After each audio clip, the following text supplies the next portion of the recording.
Shall we start?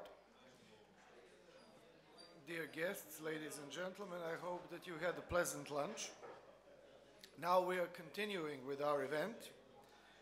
Could we please have a bit more attention? Sorry.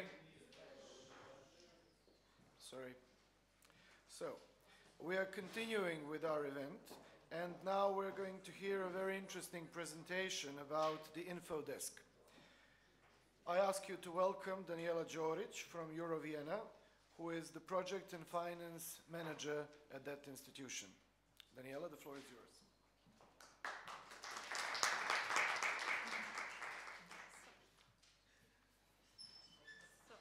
Hello everybody. Very warm welcome from my side. My name is Daniela Đorić, as I already was presented. I am here today in the name of the city of Vienna and our company Euro Vienna. We are also one of the partners of the ReSTI project, and we are working together with our partner from Montenegro on Work Package 6.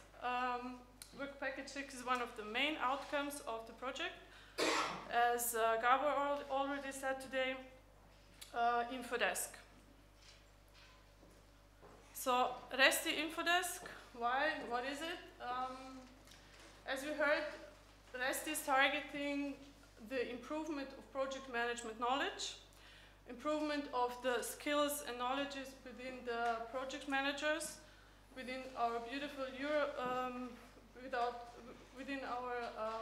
beautiful region, Danube region. Therefore, we came to this idea to develop an Infodesk. Infodesk is here to provide you support to any of concrete questions you would have in order to better support your EU project ideas. Infodesk is set up in different topics.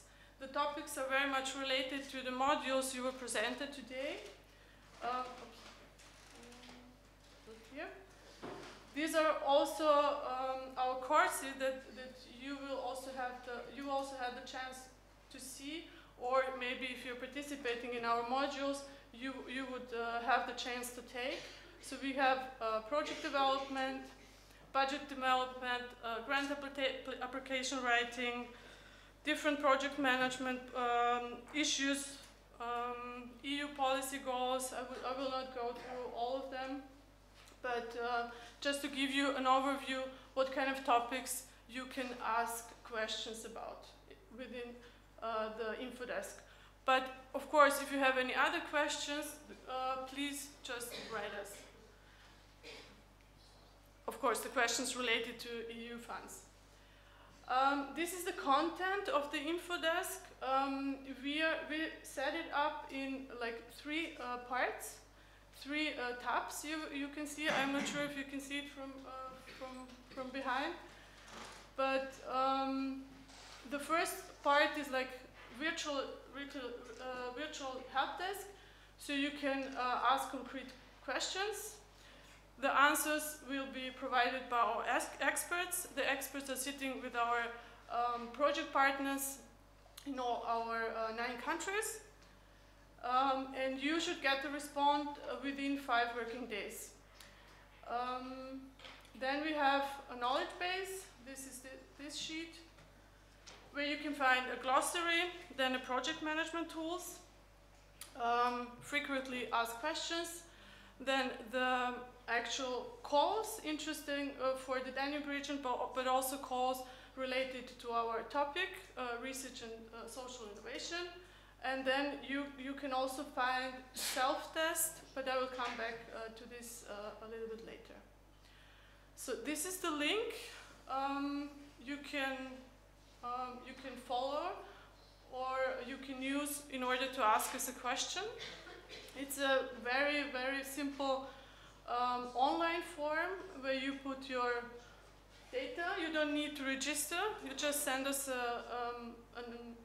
your question. So we have like your contact name, email address, the subject, and then you can also from a drop-down menu you can you can select your topic you would like to get the answer about. So contact information, description, topic, the priority, and you could also add any attachment, for instance, but not really big documents, something small maybe that will help us to answer your question better. So InfoDesk solution, as I said, your question will be forwarded to one of our experts. You should get an answer within the 5 days. And these questions will for sure be used for frequently asked questions. So please also check this sheet, frequently asked questions, because maybe somebody before asked this question, so you don't need to wait for our answer. The second section of the InfoDesk is the knowledge base. Here we would like to give you a little bit more support in order to help you or support you in better implementation of your projects or your project ideas. So we prepared the glossary. Until now we had like 400 entries. It's very simple. You can it's alphabetic, so you just go there and you can find your term. Then we made a selection and like sort of a small analysis of the 25 project management tools which have been used in the past or we are using at the moment, and we find they're very useful or could be useful for your projects. Then we have the frequently asked questions there. This is this part. Then we have the actual calls. Current calls from EU programs relevant for the Danube region, and you can find also different EU funding information. These are usually links related to other projects, like for instance Danube InConnect, or any other important news related to our project or at all for the Danube region.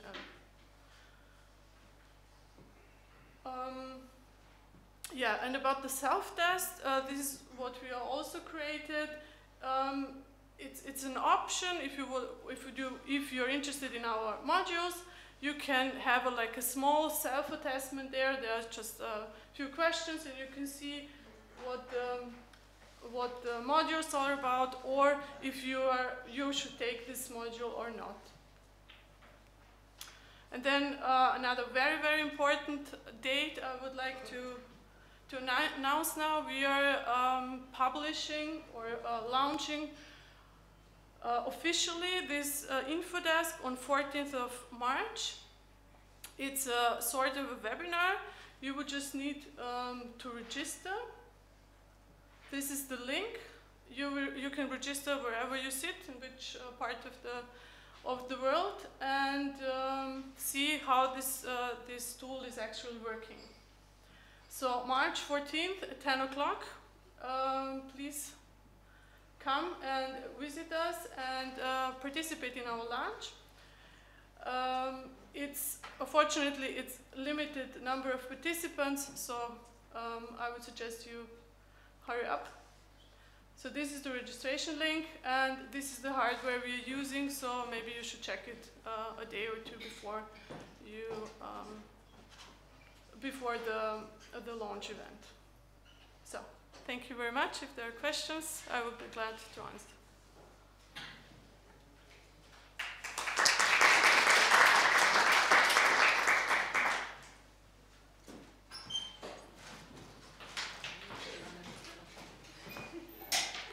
Thank you very much. Now I call the participants of the second panel to please step up and take their seats.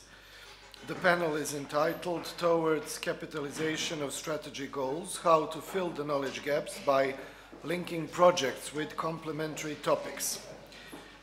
The moderator shall be our esteemed colleague, Professor Angelovic, Vice Dean for Finance and International Relations, while the panelists shall be Viktor Nedovic, Assistant Minister for International Cooperation and EU Integration, if he managed to come.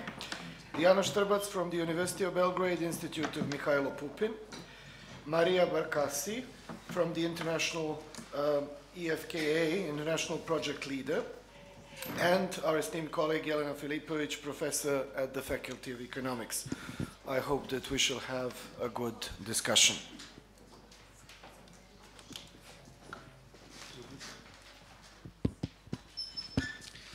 Good afternoon, everybody. It is my great pleasure to moderate the panel discussion related to the capitalization of the strategy goals. My colleague Mijušković has already announced the participants. As you know, we had a quite live and vigorous discussion under the previous panels, under the keynote speeches. So I think that the topic that we shall discuss now builds very well on the topics that are already discussed. So, considering the general framework of the conference and the particular topics that we should discuss under this panel, I think we should, me being more a macroeconomist, I would suggest starting from the macro point of view. We can see that in practice there are many projects dealing with sometimes similar topics from different point of view. And I would like to hear the view of our panelists on the coordination that takes place between the projects that are similar in terms of topics, etc. And what are the main instruments that are in place or that can be put in place to improve that coordination and to provide at the macro level like a full capitalization of the results that come from different projects. So, Ms. Diana Štrbac, the floor is yours. Can we hear your view on this issue? Thank you very much. At first, I would like to thank to Excellence-in-ReSTI project partnership for inviting us to this event. We find it very interesting and relevant. Also, I would like to thank to Faculty of Economics project team for their hospitality today. I hope that this will be just the beginning of our successful cooperation in the future. I believe that there are various activities on a national and on macro-regional level regarding the capitalization of activities of various projects and initiatives. Therefore, I will probably mention only a few of them. I believe that macro-regional strategies itself, which are politically established platforms or frameworks, are an excellent way for creating transnational partnerships, for capitalizing results of different institutions, projects and initiatives. EU strategy for the Danube region, in which I am included in the coordination of Priority Area 7, it is one of 4 macro-regional strategies in the European Union. It was adopted in 2010 and endorsed in 2011. The strategy seeks to coordinate and connect all relevant actors in the region. So the strategy is actually based on 3 no's. So no additional funding, no new structures and no new legislation. So the strategy is actually based on cooperation and better communication and dissemination of our activities, as we had the opportunity to hear on the previous panel that there is still lack of our joint activities. When it comes to Priority Area 7, the coordination of this priority area is happening within the steering group. So the members of the steering group are representatives of Danube region countries, experts that were officially nominated by their countries. And these experts are having daily communication with us. They have active role in initiating various activities and giving their recommendations in our day-to-day work.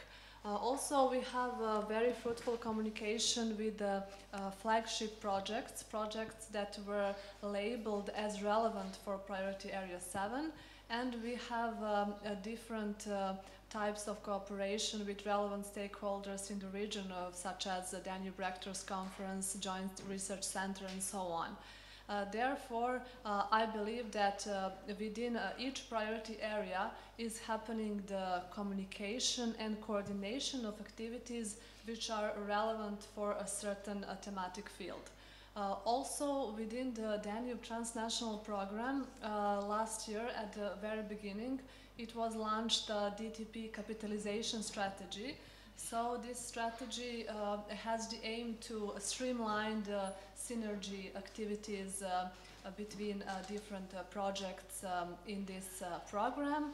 Also, from the point of view of Priority Area 7 coordination, we think that this DTP capitalization strategy is a very good tool for us as priority area coordinators to define and to discover some new ways of cooperation in the region. Therefore, the strategy is the capitalization strategy is being implemented through 11 thematic poles. And we are also part of several of these thematic poles. And in that way, by participating in thematic poles is enabled cooperation between the Danube Transnational Program and the EU strategy for the Danube region. Also, one way for capitalizing results of projects is also labeling projects.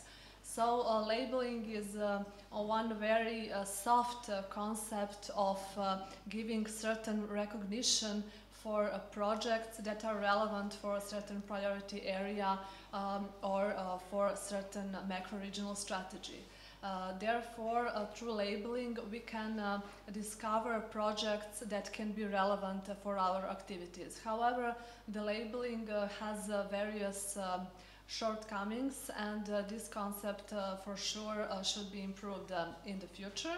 Also, when it comes to the national level, I believe that it is important to include relevant governmental institutions in project implementation.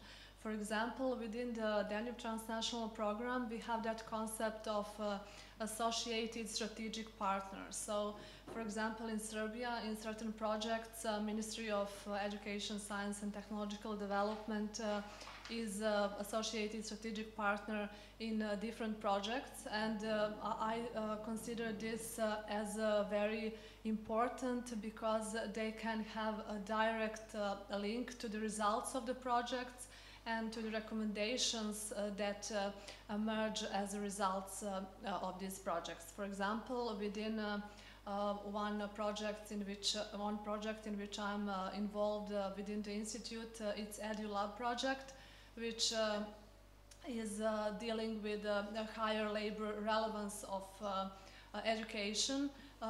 We have Ministry of Education, Science and Technological Development as associated strategic partner, and therefore we are having a constant communication with them.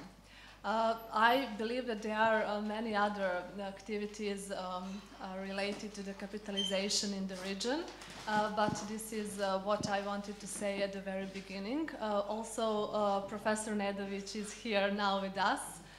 He wasn't able to join us from the very beginning because he had another obligation on another event. So thank you, that's all from me at the beginning. Okay, thank you very much. It was very interesting to get an insight into the DTP capitalization strategy, as I see it as one of the strongholds of the DTP in general. And but getting back to the initial hypothesis that I have put at the table, that for the similar topic you normally have like several project proposals, several applications, or even several projects approved by different organizations, and normally these projects would feel like competitors between each other. what would be the strategies? What would be the instruments that we can put in place to avoid replicating or overlap of projects in terms of their main substantial deliverables, or how can we design the call for applications, the way the projects are set, etc., in order to transform this from the point of view of applicants harmful tax competition into the beneficial competition that leads to like the synergetic effect coming from several projects dealing with a similar topic.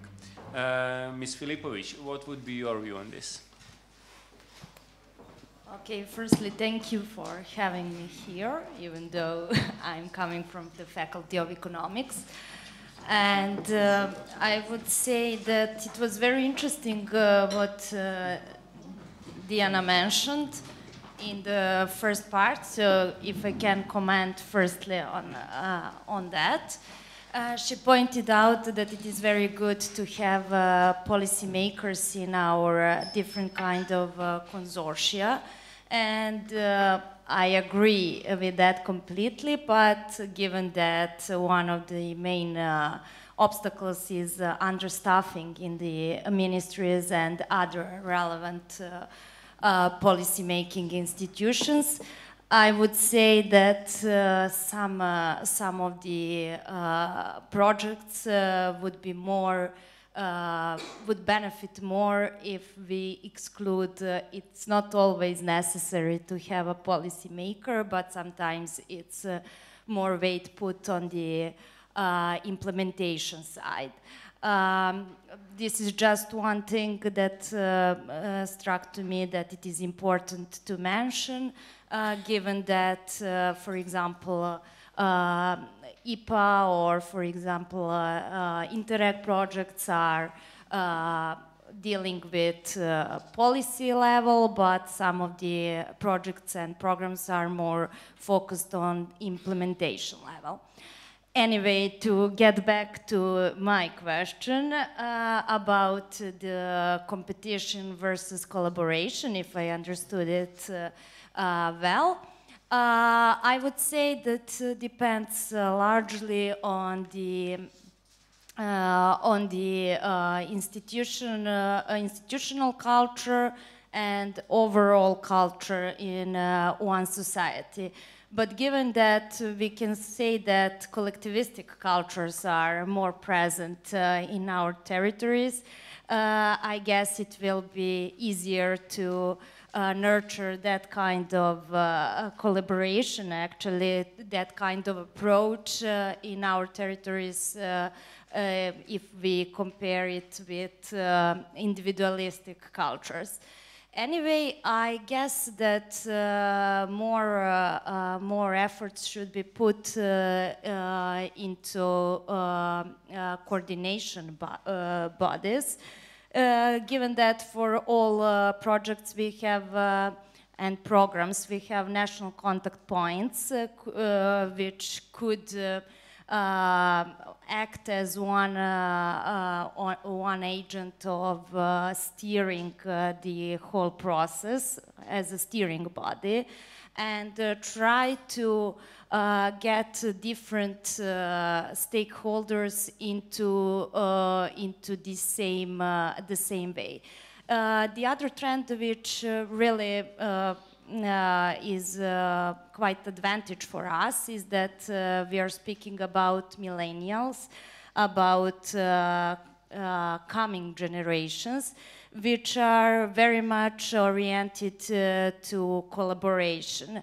They really want to be a part and to be to take part in some initiatives that are good for the whole society, even though if it is not really for their own benefit. So I guess that in the future we can expect that more people will be incited to participate and to look for some collaborators rather than for competitors. Thank you. Thank you.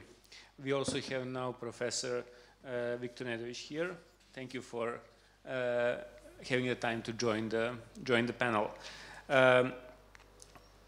At the morning session, Professor Kutlača mentioned that the reform of the institutional framework that we are currently seeing in Serbia is aimed at linking research more to innovation. So to downscale research for research aimed at only meeting the intellectual curiosity of researchers, and providing systemic incentives from the government level to researchers to do research and investigations in the areas which are more likely to be transformed into marketable innovations. And we have seen under the PowerPoint presentation of Ms. Đurović that one of the modules, one of the courses at the module that is being developed is related to the Europe 2030 strategy and beyond. And the role of such course would be to provide like then a general overview to researchers to identify the keys, the strategic priorities of the donor, if these are the EU-sponsored projects, and to make the project application of a better fit towards the strategic priorities set by this document. Further to your experience in Serbia and international, what are the policies and what are the instruments, measures that can be put in place in order to provide such systemic incentives for research to be focused in the areas which are mostly likely to be translated into marketable innovations? Thank you very much for this question, and good afternoon to all of you from my side again. I was in the morning. I tried to be precise and to be on time. Actually, according to your agenda, I came on time, but probably you started a bit earlier. Okay. Concerning this question of the policy activities, policy measures to have such kind of research and to join some common attempts, not only in the European Union but globally. Yes, we, as it is already stated in the morning in the presentation of State Secretary, at the moment we are preparing a kind of environment for the period in front of us related to the, or trying to manage all that's necessary on the law level. At the moment we are preparing the law and innovation activities. As it is already also stated in this morning presentation, our law is coming from 2005. It was very good at that time, as introduced for the first time innovation activities as such in this environment. But yes, there are a lot of issues came in the meantime. They should be solved for the future, and it is one of the important activities. In connection with that, and also mentioned in the morning, it is a strategy research for innovation, and the action plan that is finalized finally. The last days should be approved very soon by the government. A lot of concrete measures will be reflected and seen there. I mean in the action plan that will be done like the list of activities, the time frame of each of them, plus the major institutions that are involved in the realization of those activities, and the budget that is foreseen and the source of the budget is foreseen to be realized. That means this part of activity and the policy measures are really in the focus. As a very concrete one, I can mention what we are trying to manage by Innovation Fund. Based on this law in 2005, we created the institution started with the creation in 2005, 2006, but finally succeeded to manage it in 2010, 2011. This institution is actually that one that support the initiatives, the innovative projects that are coming mainly from the business sector. That means that the business sector is actually playing the major role, applying for the means, and including the research institution if there is a necessity to do it. Means we developed together with the Innovation Fund, together with the World Bank, several different schemes, instruments actually, like mini grants for the startups, for the very young companies, like matching grants for the mature ones. And last year we developed also a so-called collaborative grant scheme that is supporting, again, initiative that is coming from the business sector, but that should be shared on the way and realized together, it is obligation now, with the research institution. By these instruments, we would like to make this close connection between these two sectors. We'll say probably more on this big gap we have in between of economy needs and what research sector is producing nowadays. But we are trying to do a lot of activities. On the top of that, we increased the budget of Innovation Fund for this calendar year. Actually, we almost doubled.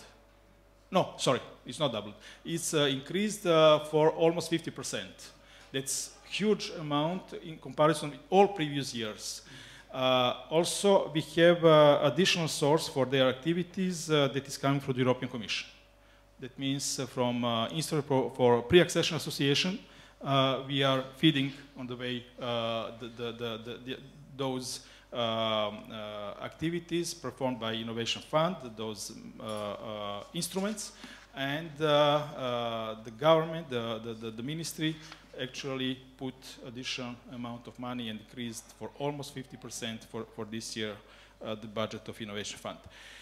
And now on the level of the policy, I already mentioned the innovation law, I already mentioned the strategy itself, I already mentioned the action plan, but I mentioned shortly in the morning, could be also discussed further on among us, but what we are trying to manage is also to streamline and to do prioritization in that sense by smart specialization strategy. Smart specialization strategy is actually obligation for all member states.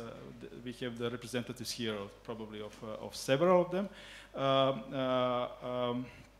and it is based on in bigger countries on the regional ones, the regional approach.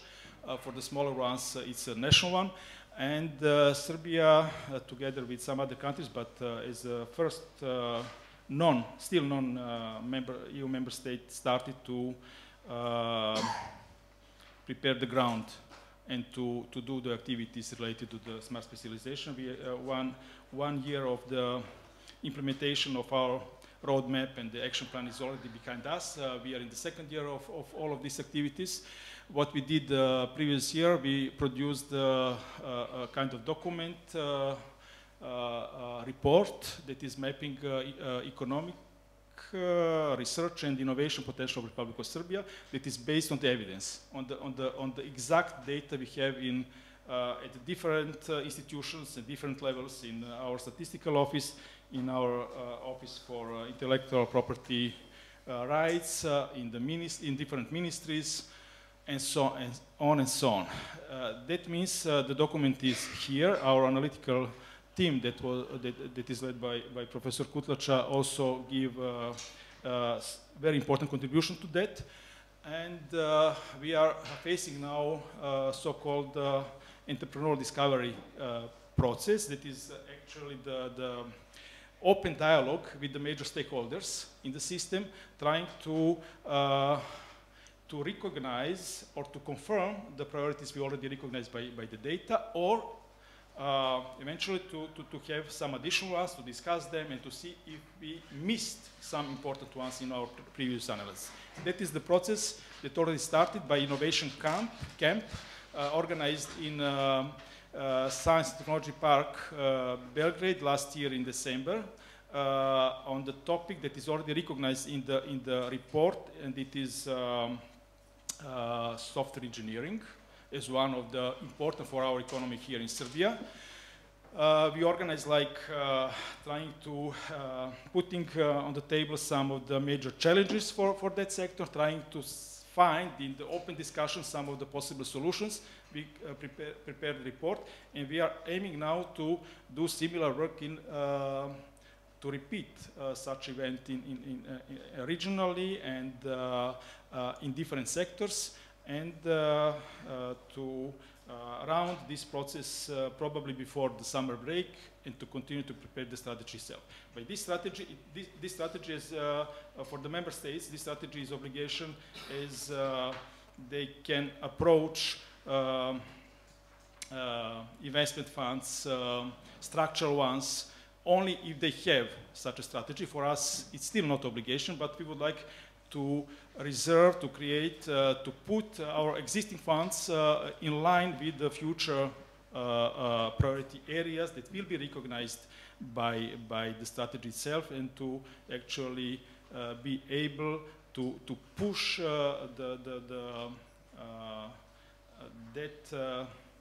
that niches in our economy that could be competitive ones regionally or European level or globally.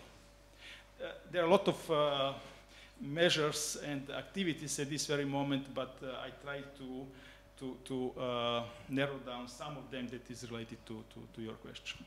So having such smart strategy actually would enhance efficiency of Serbia with regards to withdrawing the funds available upon the accession, right? Yes, economy is the major point, and also the capacity and potential we have in research sector, innovation and so on, just to connect better and to push. It is not foreseen as an additional research strategy, science strategy. It is actually development strategy, if I may say. Thank you.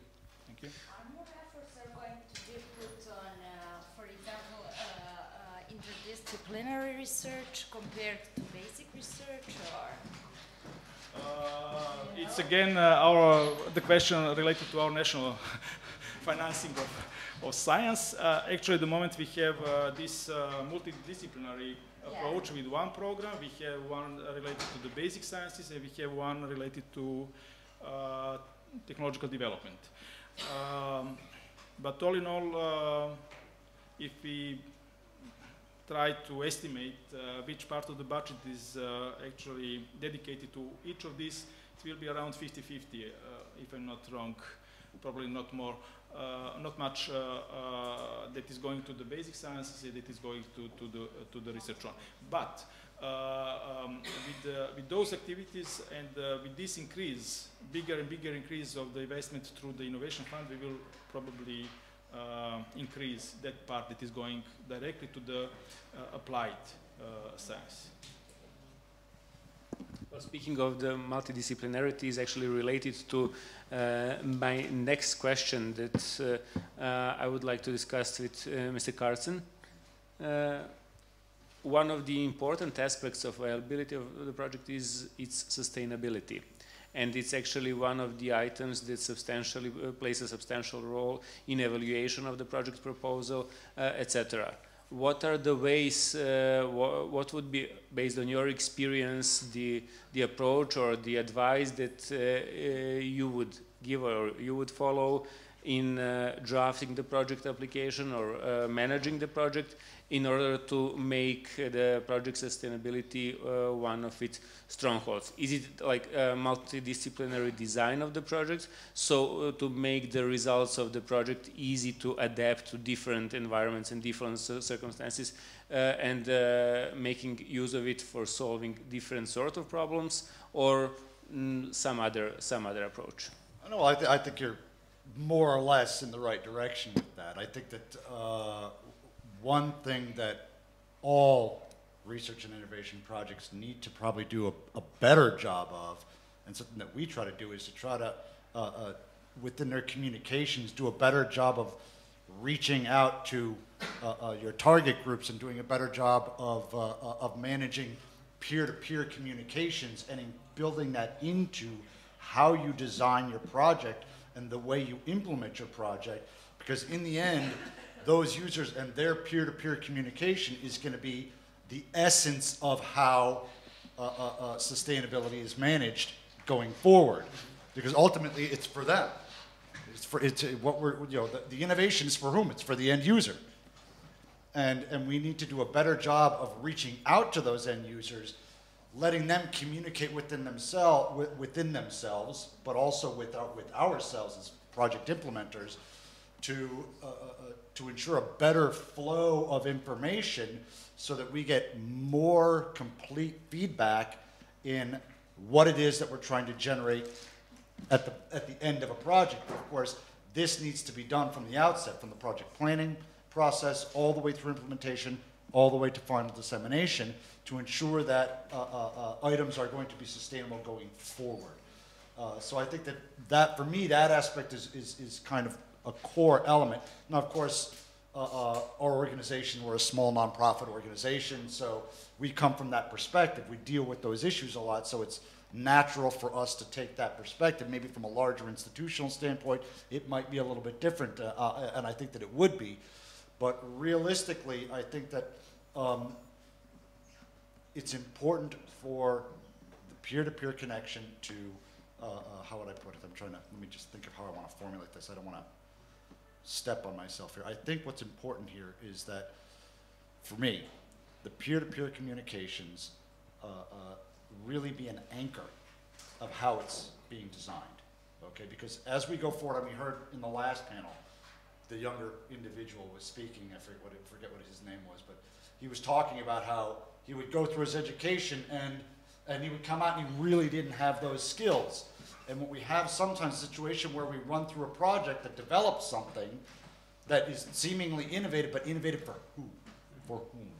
For what?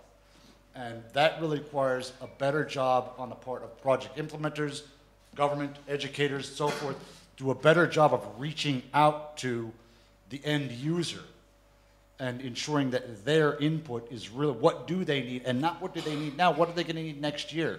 What are they going to need in 5 years from now? So that we understand better what it is that we're trying to do and why and where we want it to go. And that's really the essential, for me, the essential element of sustainability. Thank you. So according to your view, this peer-to-peer connection and communication is actually substantial in providing the sustainability to the project in question, right? Absolutely, yeah. Absolutely. And we have multiple projects going right now, and my colleague is sitting here with us, and she would absolutely confirm that for us, that peer-to-peer communication, because then we can do what we do. We can educate, we can provide training, we can do workshops and so forth.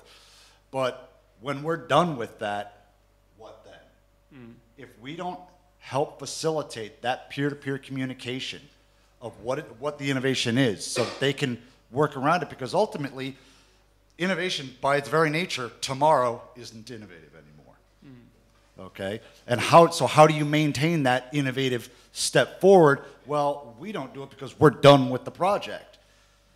It's them, it's the end user. And by facilitating that peer-to-peer communication amongst them, they take that innovative item and they next iteration, next iteration, next iteration on their own in a natural process.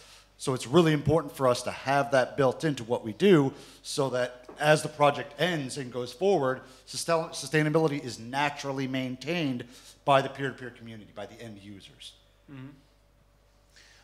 Living in a digital era has tremendously transformed the way people communicate, the companies communicate, etc. And with regards, Ms. Barashi, with regards to development, this effective peer-to-peer communication in the digital era that we live in, are there any opportunities that are used or that are not being used to the full extent in terms of the information and communication technologies and similar digital developments that can be used more effectively in providing this or making this peer-to-peer communication more efficient. Sometimes you have a good research or innovation idea, you have a solid group of people or researchers who would be willing to engage in the project, but you still miss a few team members with a specific expertise dealing with a topic in question, and sometimes it's not difficult to fill in this gap and to make the team completely well-performing and viable. And are there any new chances that are offered by these booming ICT technologies that can be used more effectively? Thank you very much. Good afternoon, ladies and gentlemen. First of all, I would like to thank to the organizers for inviting me to speak here today.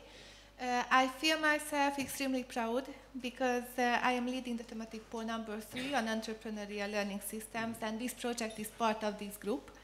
So I am happy to see that those principles that we put down in paper together with the Danube Prgramme Joint Secretariat is actually happening. And it is something real, and you can also be part of this wonderful experience with us. And going back to your question, I can only support the speaker's view before me because the participatory approach plays a very important role in reaching the stakeholders and the end users in the frame of projects, and it's especially true for research and innovation projects. And I believe that tackling this challenge, there are so many tools that has already been developed. One of them is the service and platform provided by the European Commission on interregional and transnational cooperation programs. It is also available for research and innovation projects. And I believe regarding ICT, the social media is definitely a tool through which projects can reach their target groups to a larger extent, probably better than before. Because not only organizations, but individuals are also part of social media.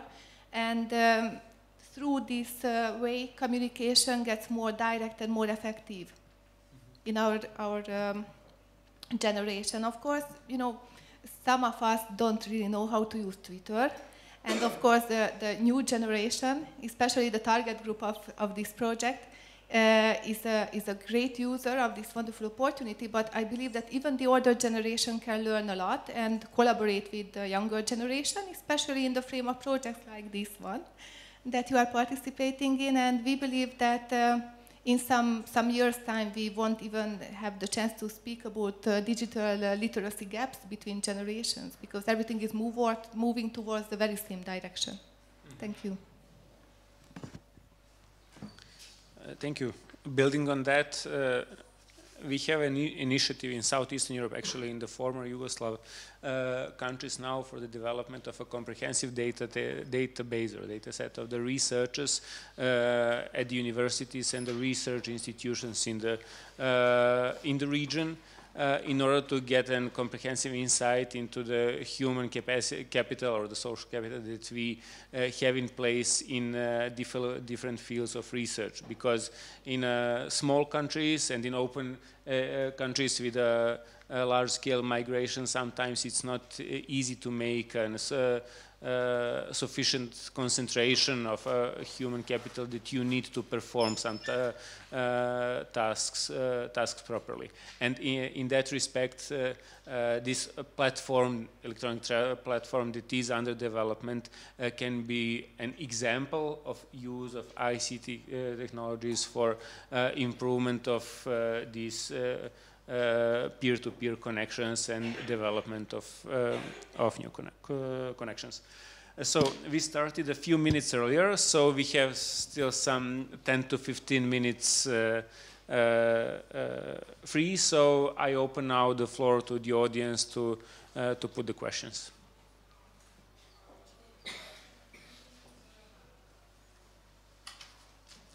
Any questions? Or we were so comprehensive that we covered it all? Professor Petković, please.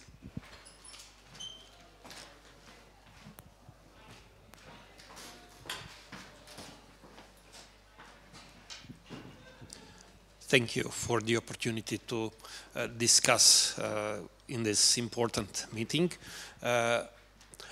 Okay, we are talking very much about the coordination, and obviously in digital time we are thinking about digital platforms for coordination.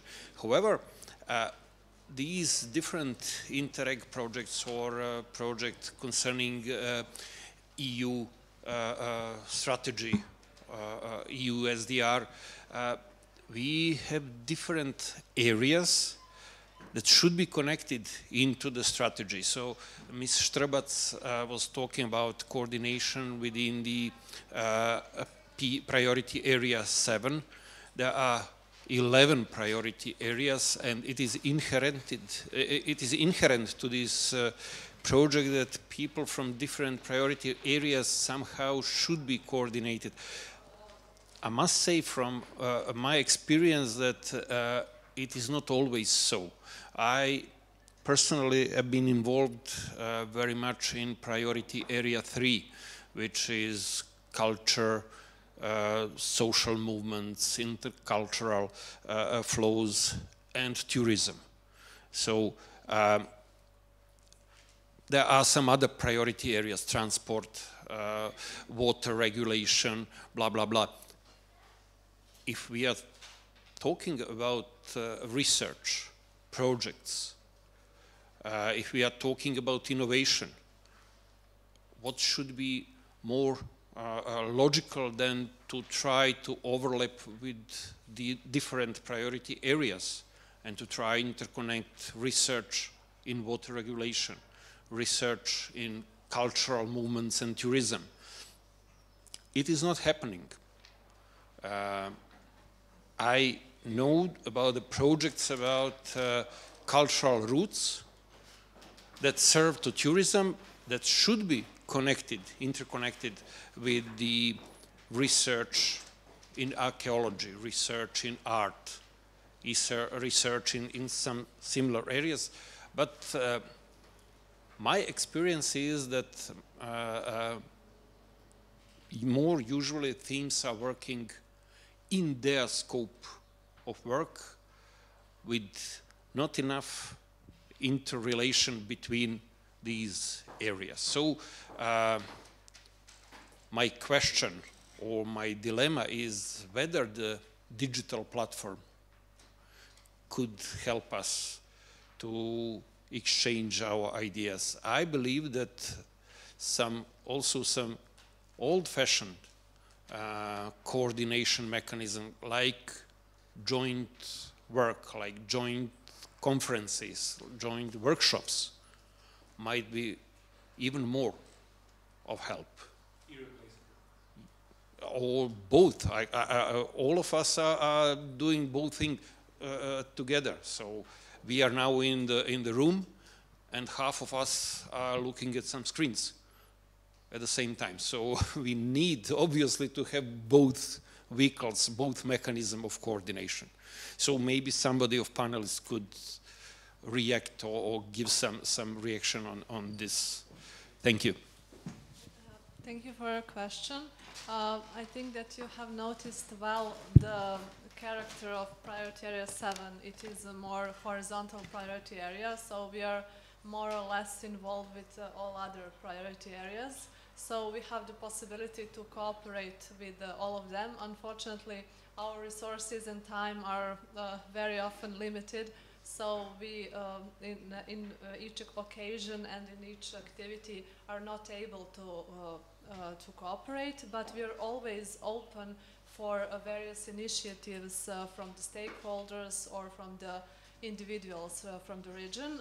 Also, I share your opinion that digital platforms and digital communication, online communication should be combined with face-to-face conferences, meeting, working groups, and so on.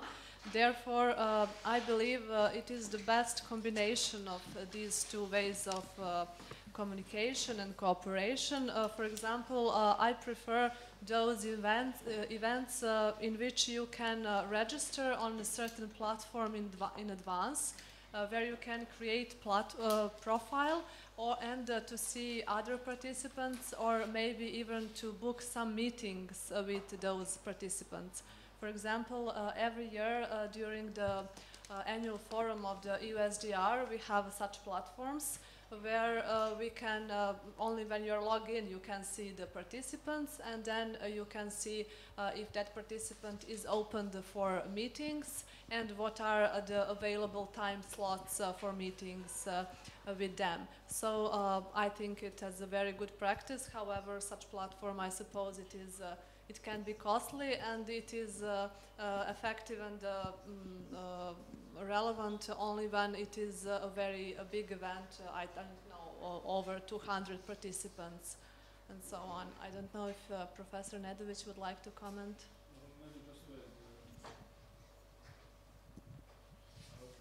Thank you for that you raised this issue, this question. Probably not every initiative is covered by research part. There are still some missing details, some missing parts in some of them. But what we are doing in the Danube region, starting from the meetings like priority area coordinator one that we recently had in Bulgaria, in Sofia, plus these steering group meetings, plus the communication with already established thematic poles nowadays, according to the this strategy, is actually to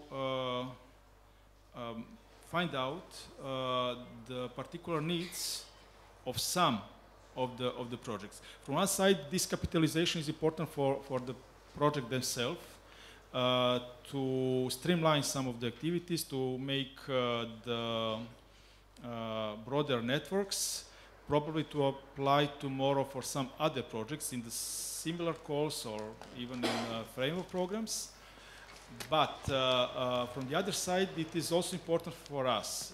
Last time, when we organized the steering group meeting in Belgrade, we had for the first time the presence of thematic poles, and it was quite a nice experience discussing some of open issues, not only on behalf of the representatives of the different ministries in that frame, but also to hear another side, to hear what is actually the real need that is coming from the project implementation, from different people that actually represent the coordinators, the manager teams, and so on behalf of the projects. Plus this digitalization or platform that could help a lot. That means, my opinion is that combination of all of these mechanisms and tools will help a lot in the future, but still, for sure, there are some missing elements in that we are trying to solve, but by all of these activities we are trying to implement. Thank you. I look at this and I think there are two things that I consider on this. One of it is the horizontality that we discussed here, that was mentioned, the horizontal aspect. I think currently what we see with a lot of projects being developed is the horizontal element, horizontal priority element of a project is an unnecessary evil to the project developer. They have to put it in there because it's an element of the scoring. And so as a result, what you get is a built-in horizontal aspect that's base minimum that allows me to meet the standard I need to meet, as opposed to actually considering what is the real horizontal aspect and how can I truly connect that. This relates to a certain degree to what I was speaking about earlier with the whole peer-to-peer concept, reaching out to the end user, because they know best. You know, they're not thinking in terms of PA3, PA7. They're connecting things naturally. So there's one way in which that can potentially affect that. The other way I'm looking at this when we talk about digital platforms, I think less about the platform itself and more in terms of the algorithm. Because ultimately, any platform is only as good as the algorithms that are driving them.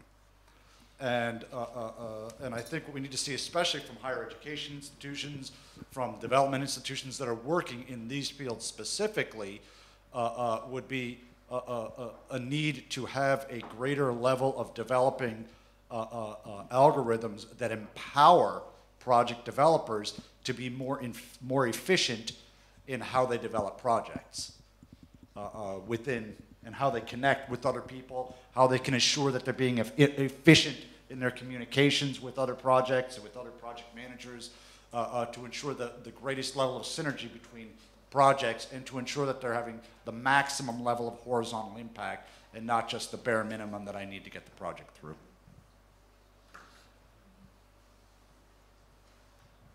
Thank you. We still have question for time for one small question.